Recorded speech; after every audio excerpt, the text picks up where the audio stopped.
Well, I'm not going to lie. I'm kind of like Pastor Matt in the fact that Holly sends us an outline that we're supposed to look at.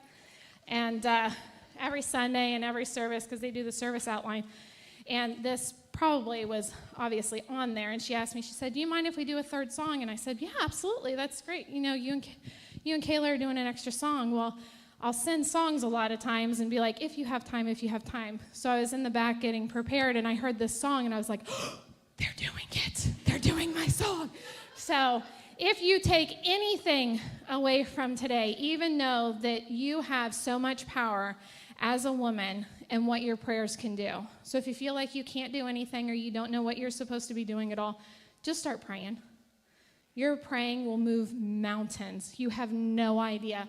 God's just waiting for you to take a little step out and a step of faith to be able to move forward and trust him and to start praying. So that's a little extra today. So I actually had a different topic that I wanted to talk about, but then this has been resonating so strongly with me because I feel like, does anyone feel like you just have a whole lot of hats of what you're supposed to be and the expectations on you, especially when you become a Christian, and you don't know what that looks like? It's kind of confusing.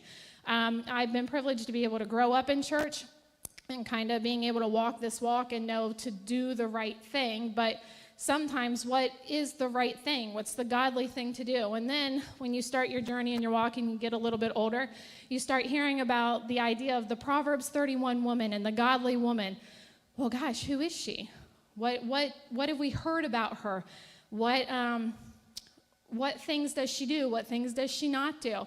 And I grew up in a Baptist church, and we had a lot of rules, and I'm very grateful for it, but I didn't fully understand what Scripture was actually telling me and what it was saying. So we're going to dive really, really deep into this. But I know that when most people hear the word Proverbs 31 woman, they don't really necessarily feel inspired, but you might feel a little bit overwhelmed. Does that hit on anybody? Okay, all right, not just me. All right, we're all alike then. So honestly, I think what happens is we hear of everything that she is, and we go, oh my gosh, there is no way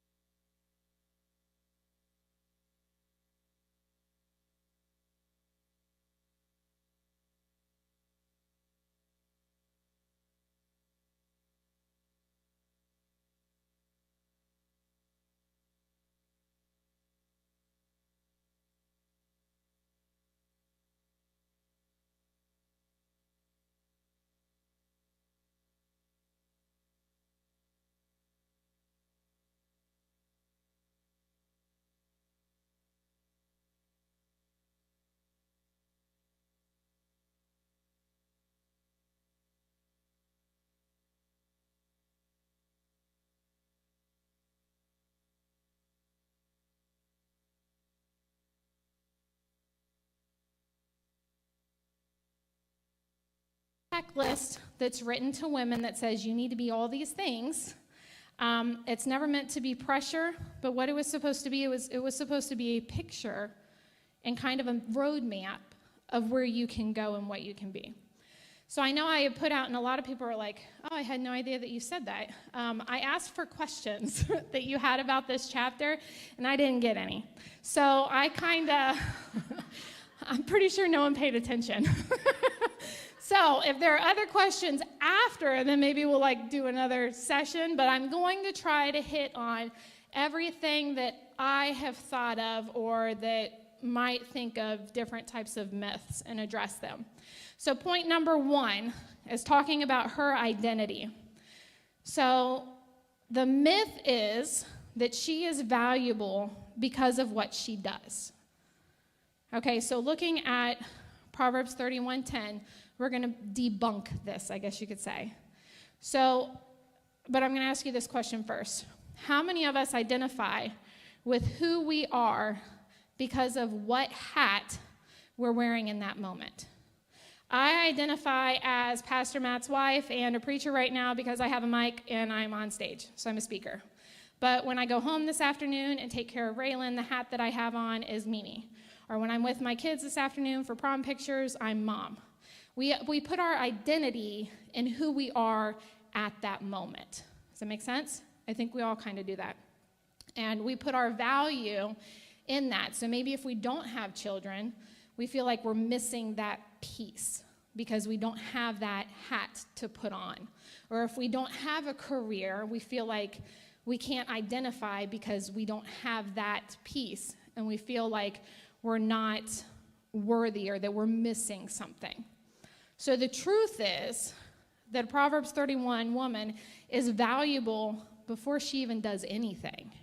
Before she's a mom, before she goes to work, before she reaches however old. And let me show you. In Proverbs 31:10 it says, "Who can find a virtuous and capable wife? She is more precious than rubies." Think about diamonds and rubies and all the sparkly things. I like sparkly things. They're very valuable. However, they always have that value. God places the value inside of you before anybody else is ever going to see it. And a lot of times before we even see it ourselves. Her value is established in verse 10 before we ever see her do anything.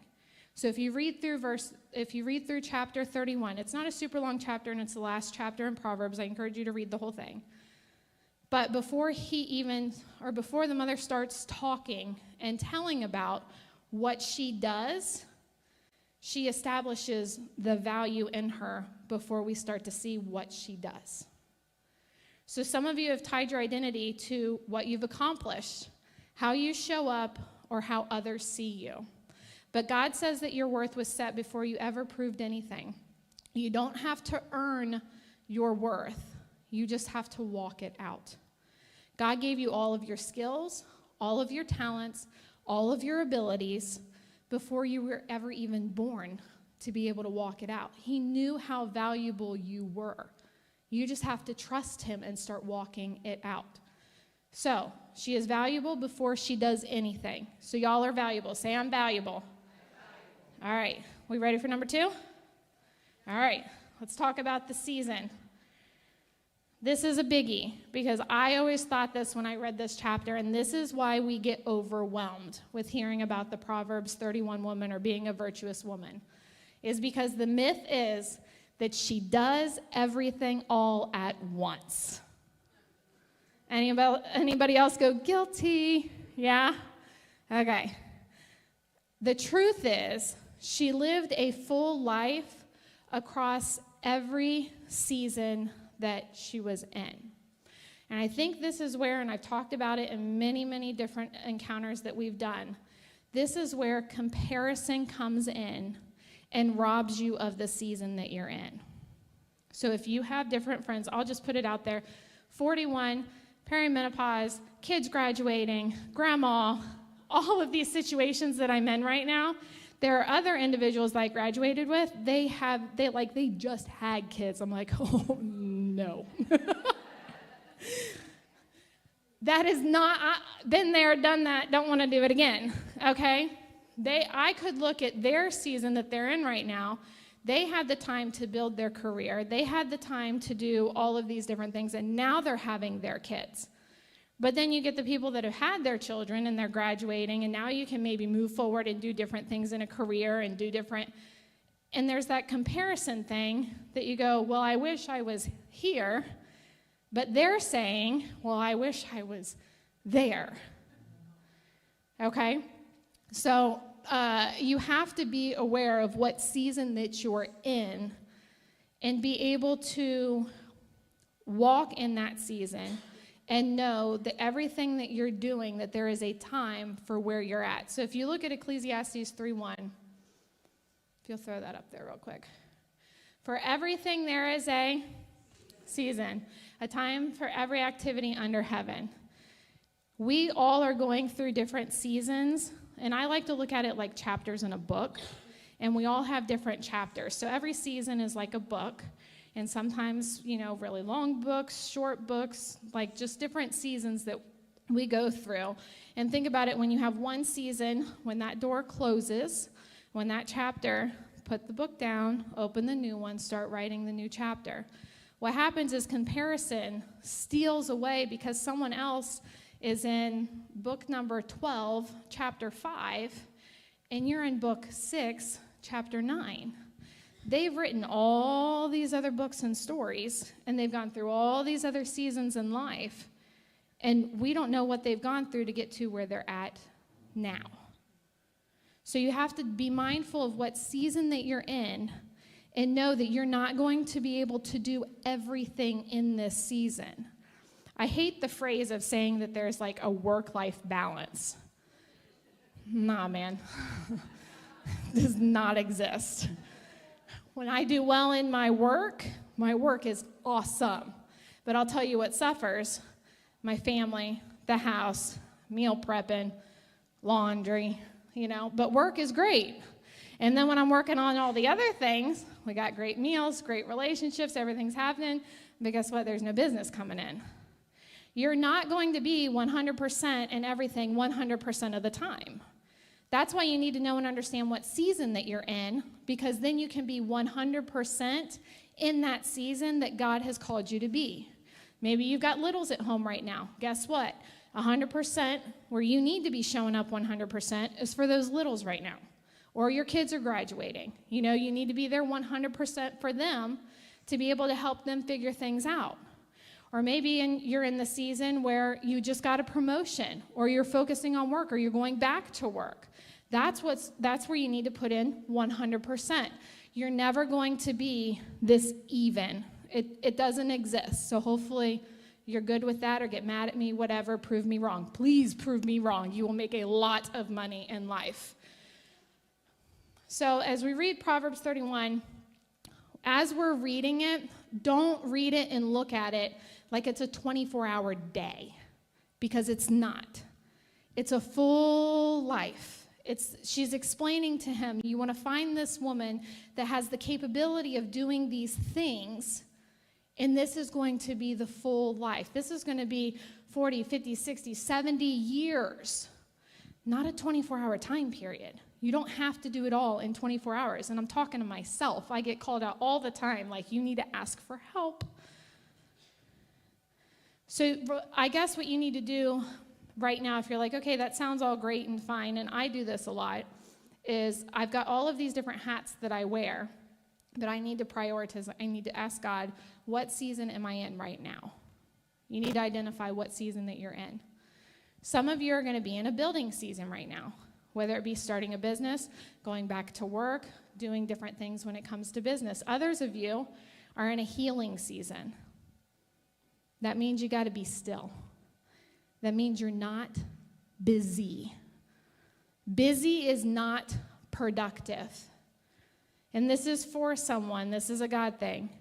Just because you're busy doesn't mean that what's really going on in life is going to stop. It's still going to be there. You're not being productive. You have to stop finding other things to do and focus on where God has you in this season so that you can tackle that, you can win that, and you can move forward. The season that you're in, when you can identify that, is going to help you progress and take you to the next season and the next level. Stop comparing your current season to someone else's full picture. Get off Facebook. Get off TikTok. We'll stay on TikTok. If you know, you know. Stop comparing, because everybody puts the highlight reel out there. I'm not going to throw out all my junk, and I'm not saying throw out all your junk. We don't want to see that either. But you need to know and understand and identify, okay, this is what their life looks like right now, but I don't know what they had to go through to get to their life right now. If you knew me 3 years ago and the stuff that we were going through, yeah, I'm a different person and in a different season right now than what I was 3 years ago, even 10 years ago, even 20 years ago. You go through all of these different things and you go through different seasons, but the way that you excel in them and the way that you be able to build your testimony in those is that you recognize where you're at in your season and what season that you're in, and you're intentional with your talents and your gifts that God has given you to be able to walk through that. So you're not behind, you're just in a different chapter. Stop focusing on everybody else. All right, you ready for point number 3? Myth number 3. This is what I always had. I guess you could say when I read the chapter, I always thought a virtuous woman was a woman, and don't bash me for this, okay? Was the woman who stayed home, took care of the kids, did the cleaning, took care of the house, okay, whatever. That was my idea. That's what I thought. You made sure everybody was taken care of. That's what you did. And until I really dove deep to figure out who she was or who she could be, it was very, very eye-opening. Thinking that she was just a stay-at-home mom or a stay-at-home woman, being a domestic woman, making the clothes, making the bread from scratch, doing all those things. That's what I thought. But if you really read the scripture, she was a builder, she was a leader, she was an entrepreneur. Not saying that if you stay at home, that's wrong, or that's not what you should do. That's just what season that you're in right now, and you can do more. So if you look at Proverbs 16, sorry, Preston's pulling it all back there. You're doing a good job, buddy.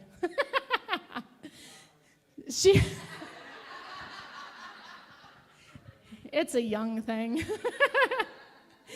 She goes to inspect a field, and does it say her husband buys it? She buys it. That was eye-opening to me. You ever read something and you go through it and through it and through it, and then you go, oh, hold up. That really does say that.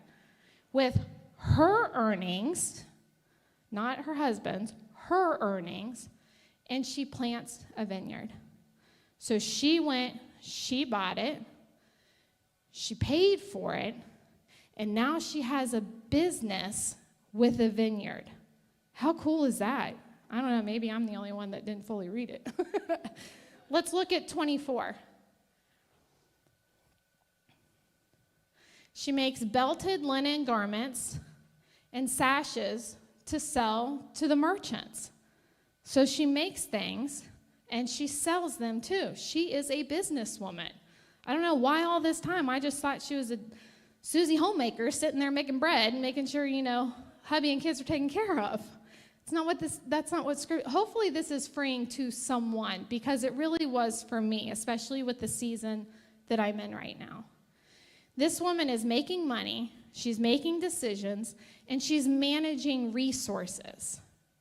She's not passive, but she's purposeful in what she's doing. So I want to encourage you, if you are in a season right now, that you have a goal or you have a dream or you have something that is in your gut that you want to do, go after it. Stop asking why or how or what. You've got the what. And if God has given it to you and it's a God goal and it's a God dream, He's not going to reveal everything to you and say, I'm going to make this so magical and easy and it's all going to be happy and we're going to get everything done. No, it's going to be hard. He's waiting for you to take the step of faith to be able to move forward to do what He's asking you to do. And that's if you're in the season that you're in. You have to be mindful. Some of us are not in that season. Some of us, God's saying, you have done enough. I need you to stop and rest. Yeah. There is a season for that. If you are going through something and you need healing and you just keep staying busy because you won't allow yourself to heal, you can never progress and move forward and do the thing that God wants you to do because you're not healed. Something's going to keep opening that back up and you're not going to be able to move forward. You have to be mindful of where God has you placed right at this second. So whether you're working at home or working out of the home, building a business, or just figuring out, your work matters when it's aligned with what God has you placed in. So like I said, some of us are just here to raise babies right now. And that's all we're going to do. And I don't mean that in a bad way, that that's all we're going to do. Because those babies that you raise, they're going to go out and you don't know, they may be the next president. They may be the individual that cures whatever disease that there is. And it's because you instilled inside of them the power and the ability to be able to go out and do that. So I don't take that lightly at all. Don't ever underestimate the influence that you have not only with the kids at your house, but the kids that you bring to your house, the kids that you have at your house. TT, I know your house ain't never empty. They watch and they see and they know. And if you can have influence, even if it's just a tiny, tiny bit, and they watch and they see what you do, they're waiting and they're watching and they're seeing. You're giving them hope to be able to move on and to do something. So don't take that lightly. Your calling is not a distraction from your faith, but it's an expression of it. Whatever you're doing and how you're moving forward and the thing that God has called you to do is going to be able to reveal him in some way. That's how I think it's a good, measure of where you're at. Is, am I doing this for myself or am I doing this for God? So one of the first events that we did, it was called Be Kind. Was it Be Kind? I don't know. I had a Be Kind shirt on. Anybody here for that one? Do you know this story? Okay, yeah, you already know where I'm going. It was probably second, third, fourth, one of the very first ones. And I knew that this was what I was supposed to be doing. God had called me to start speaking. But I was thinking of all these things about me and what I was going to say and the message. And I was praying about it, but it was more me focused on what I was trying to get out of it. And I went to McDonald's that morning, and they were taking a really, really long time. And I was not so kind. And I went and I had to wait, and then I had to wait, and I had to wait. And I thought, I'm not waiting anymore. So I went inside, and I had a Be Kind shirt on. And I went to go tell them I have been waiting 12 minutes, and all I ordered was an Egg McMuffin. And I walked up, and the lady, she goes, "Oh, Krystle." And I was like, "Hey." That hit me real hard. That God was showing me, I'm going to show you this is not about you. This is about me. And that was his way of saying, I'm going to put you in your place.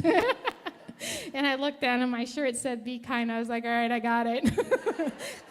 Tell me what to say, but can I please have my Egg McMuffin? All right, number 4, her strength. The idea is that she's effortlessly strong and she has it all together. You ever look at those people or those women and you're like, man, you have really got it all together. No, they're just really good at putting on an act. I'm really good at putting on heels and jeans and coming up with a mic. It's not that she has it all together. It's that she's strong because she trusts in God. And she knows that what she's doing in the season that she's in, she's giving it back to him. And she's going to trust that when she walks and she moves forward, okay, God, I trust the step that you're taking. I'm going to let you lead me again. Show me the next step. Show me where you want to go. And one of the boldest prayers that you can pray when you're at a crossroads is, God, I need you to reveal to me what it is that you want in this situation. And if this is not it, take it away now. Take it away quickly. And a lot of times you're going to be surprised, whether it be relationships, jobs, opportunities. If it's not right, ask God to close the door quick. And then don't be upset when he does. Don't be upset when you get stabbed in the back.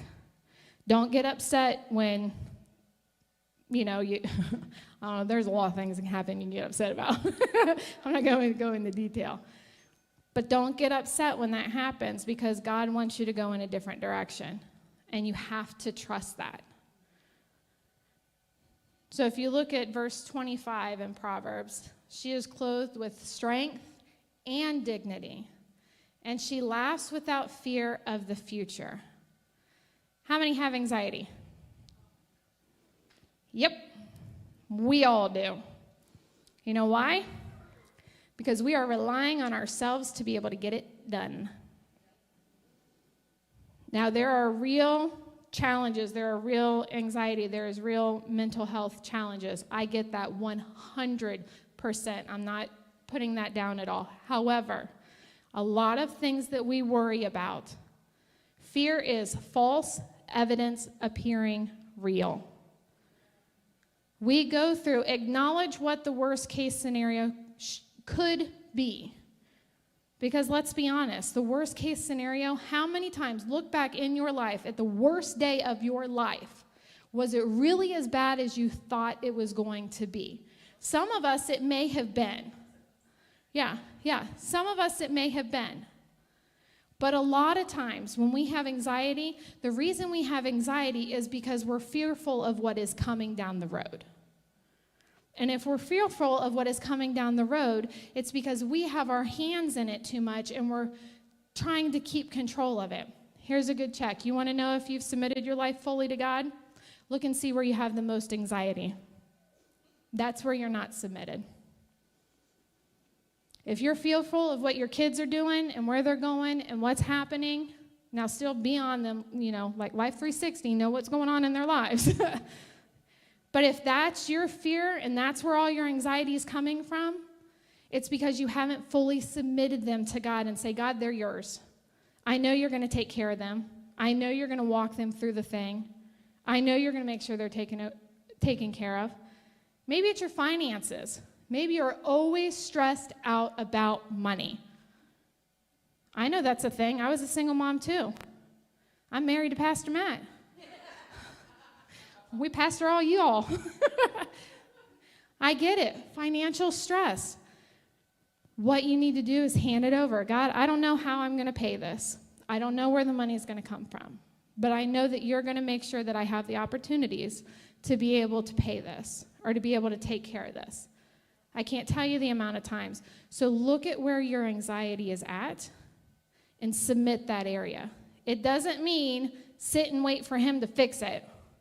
It means hand it over and ask for the steps and take the steps forward to where he's leading you to be able to get out of that situation.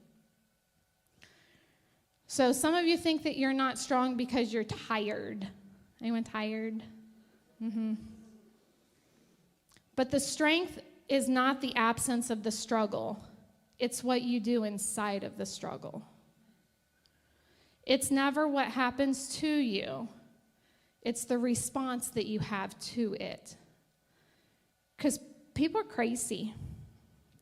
People are going to do you wrong. There are things and situations that you have zero control over. Zero.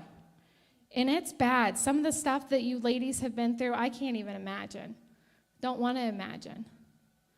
But what I do know is you have 100% control on the way you respond.